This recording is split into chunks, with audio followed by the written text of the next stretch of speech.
Hello అండి, welcome to పాక్సిద్ధి cookery. నేను నీలిమ.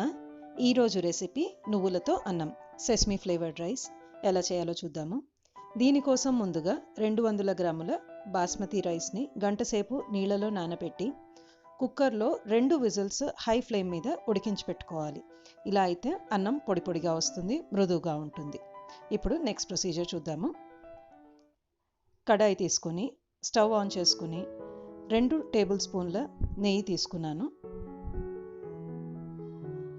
ఇది నెయ్యితో అయితే రుచిగా ఉంటుంది ఈ ఐటెం. తర్వాత ఒక 15 నుంచి 20 జీడిపప్పు ముక్కలు ముక్కలుగా చేసుకుని ఎర్రగా వేయించి పెట్టుకోవాలి. జీడిపప్పు ఎక్కువ తక్కువ మీ ఇష్టం, ఎంత కావాలంటే అంత తీసుకోవచ్చు. 1 స్పూన్ షాజీరా చిట్పట్లాడించాలి దీంట్లో వేసి. తర్వాత మెయిన్ ఇంగ్రీడియంట్ 5 స్పూన్ల నువ్వులు, అంటే 50 గ్రాములు సుమారు, అవి వేసి వేయించుకోవాలి. తర్వాత పచ్చిమిర్చి చీలికలుగా చేసి వేయించుకోవాలి ఇవంతా. తర్వాత మనం ఏదైతే బాస్మతి రైస్ ఉడికించి పెట్టుకున్నామో అది దీంట్లో కలుపుకోవాలి. అంతా మీడియం ఫ్లేమ్ మీద చేసుకోండి. తర్వాత సరిపడా ఉప్పు వేయాలి.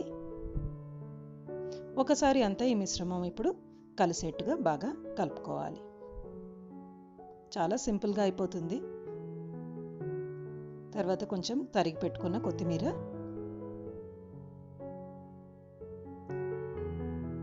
ఇప్పుడు నువ్వుల వాసన షాజీరా వాసన అంతా పట్టే వరకు ఇది ఒక 3-4 నిమిషాలు కొంచెం కలుపుకొని ఆ వేడి తగిలేట్టు, వాసన తగిలేట్టు స్టవ్ మీదే ఉంచాలి.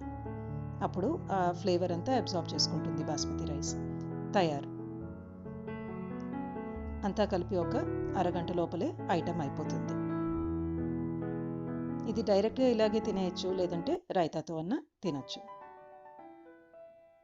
ఎంజాయ్. Bye bye.